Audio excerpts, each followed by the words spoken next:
or mag-run ng promotions, mag-promote ng product, mag-edit ng listing, parang i-re-evaluate mo yung mga older na inventory. Pero hirap na hirap talaga akong makatsyempo na hindi ako makapag-grow ng business. Nagpapag-grow pa ako ng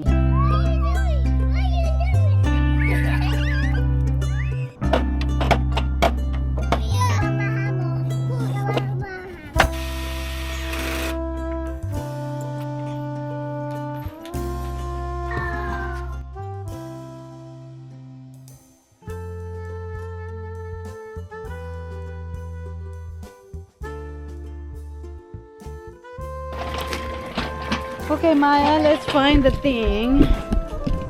I have one thing sold here. Ta-da! So I'm looking for the boots. This is the problem, you see. I listed all of these shoes, but there is no space inside the shop. And they don't have the item number. So now I don't know where it is. The item that I sold. It's a boots, so it should be here. Nope, ang basehan ko lang ay picture.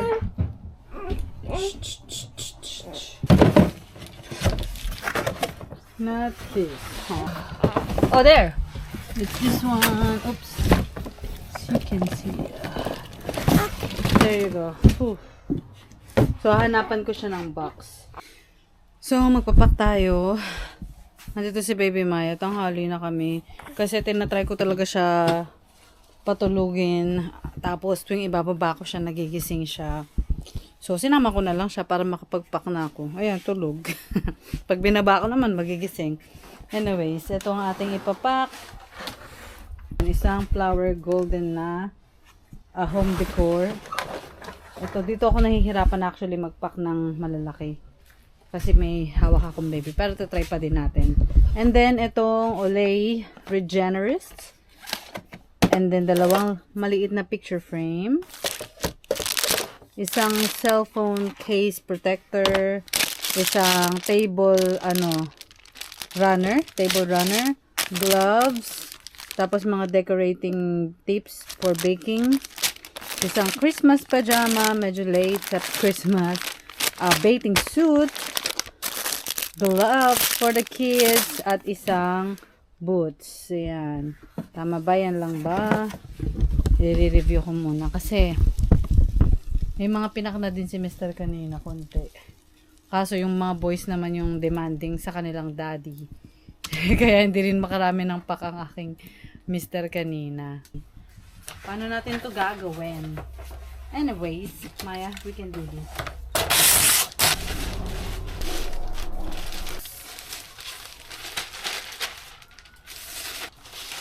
Magaan lang siya. Malaki lang kaya parang ang hirap. Pero magaan lang siya. I think mga 2 pounds lang to. Oops, sorry baby. Ayan. 32, 33 by 20. Oh my God. UPS. Ayan. Meron akong dalawang picture frame na nabenta. Akala ko isang buyer lang siya. Kasi same name pero different address. Weird. Kala ko pa naman combined shipping siya. So, hindi rin pala siya makakombine ng shipping. Bakit kaya?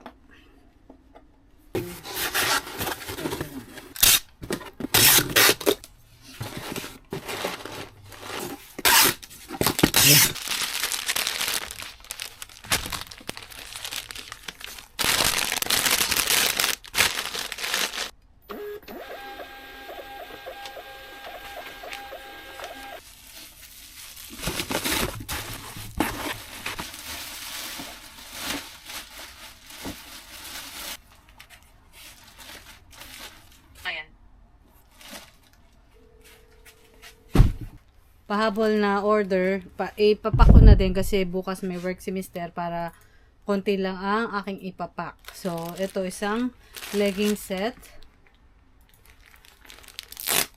And then, naalis muna kami.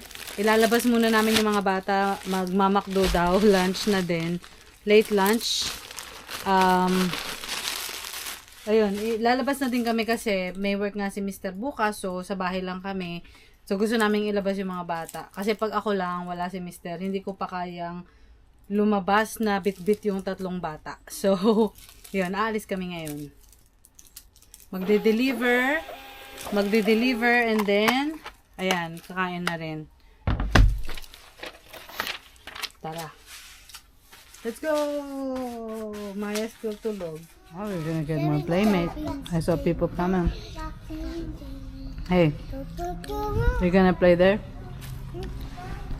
Tayo walang kalaro. I see other kids coming. Hi, Maya.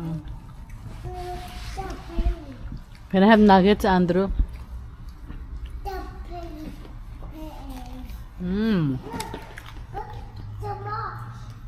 So much.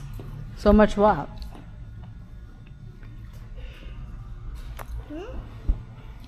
Andrew, finish your food first. But first, it goes like Oh, you that. still have. I feel like that's not really an Then explorer it goes because I like didn't that. really mix it up. Yeah. Yeah. You're supposed to like kind of shake it. Yeah, but then I eat. Come here, Angie. M&M's and See, M&M's. open. Oh, Andrew. No, we're open. We're open. Let me open. No. No, we're Hi friends! Ayan, nagbo-work ako dito sa taas. Nagkaroon ako ng chance dahil natutulog si Baby Maya. So, ito ang aking ginagawa, mga hair accessories from CVS Pharmacy. CVS or pharmacy na mga liquidation. Actually, matagal na to sa akin. Kaya lang, ngayon ko lang siya natrabaho. Hinuli ko siya, ilang buwan ko na to pinapatenga, hindi tinrabaho dahil feeling ko mga cheaper items. Kaya parang least priority. So, since natapos ko na yung mga underwear from Kohl's liquidation, tatrabahuhin ko na itong mga anong tawag dito, mga hair accessories. Ayan. So, nasort ko na sila. Ang gagawin ko dyan is, ibebenta ko siya as a set. So, for example, ito, magkakapareho sila, 'di ba? So, ililist ko na lang siya na as a set of 15. Yung 3 set na yan, magkakasama. Muntikan ko na makalimutan na nagbablog ako.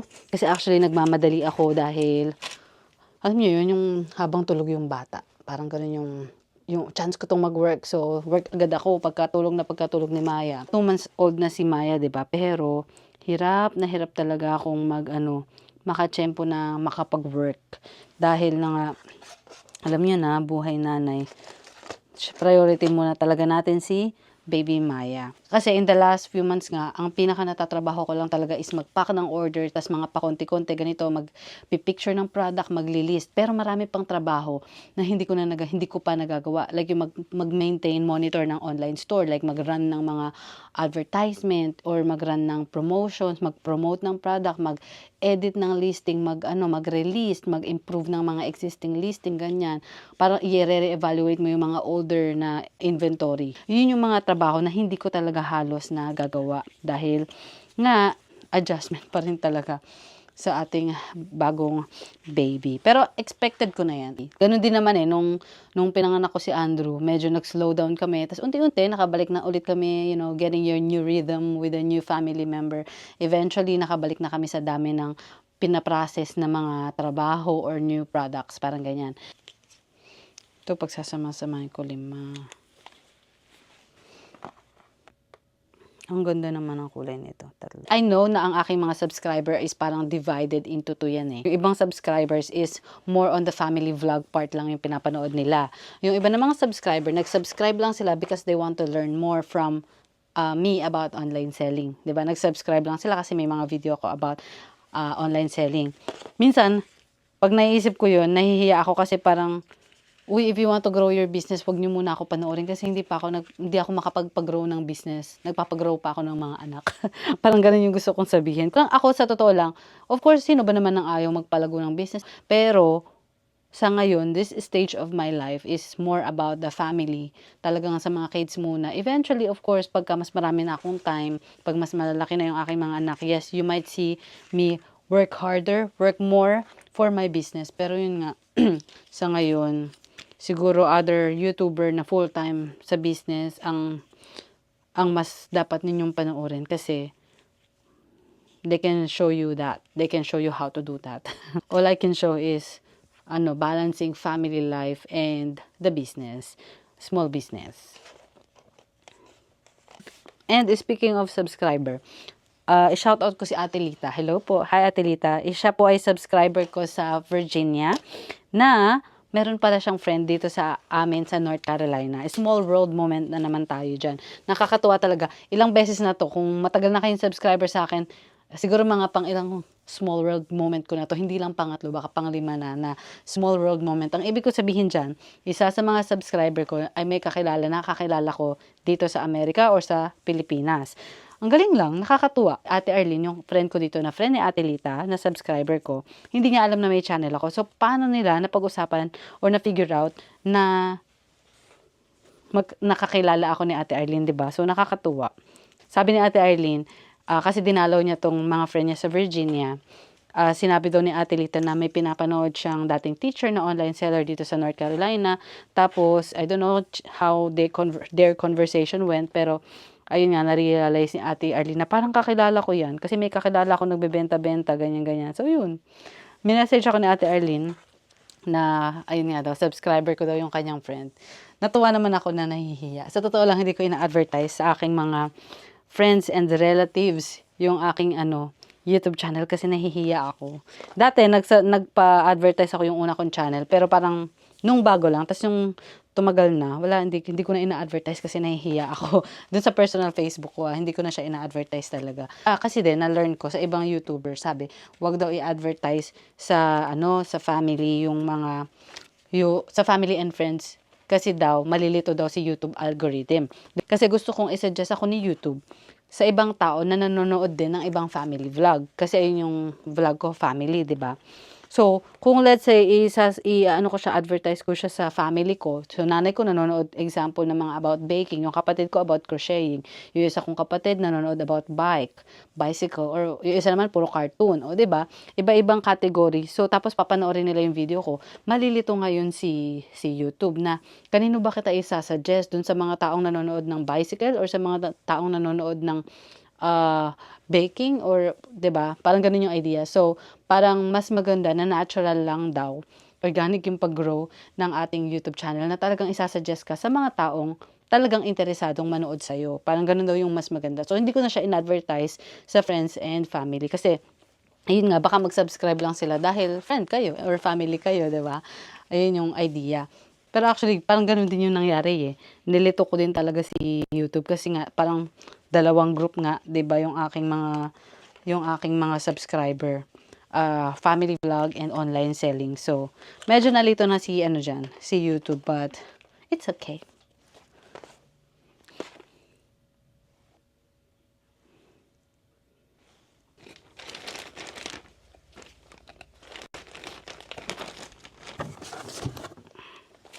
Tapos ito.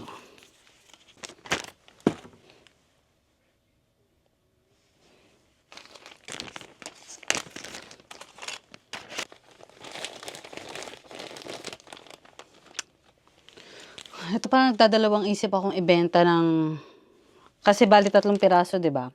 Tapos parang pinicturean ko siya 5 sets. So 15 na piraso. Parang sobrang dami. May bibili kaya nito? Or if you will buy scrunchies, will you buy it by 3 or will you buy 15? Kapag 15 kasi mas mura. Pero kung baka kasi yung iba, sobrang dami naman. Ano naman gagawin ko sa 15?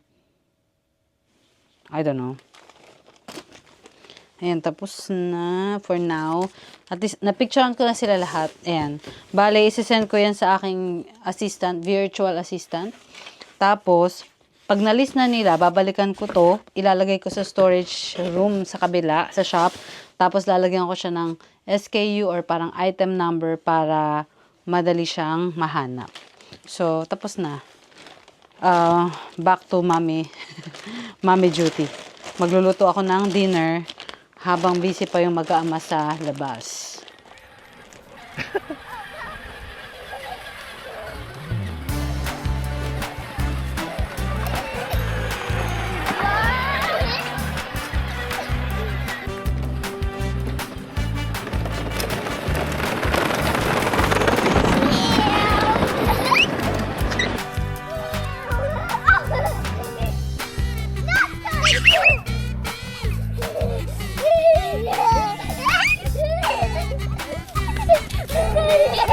Hey!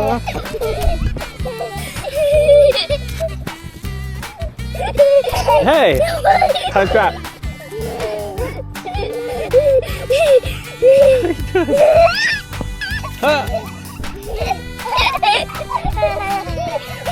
I'm trapped.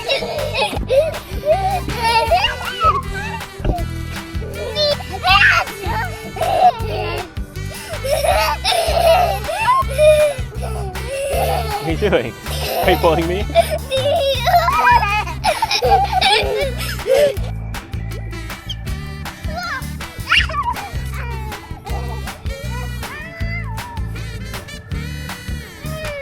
Okay. Okay, go get it.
I did that.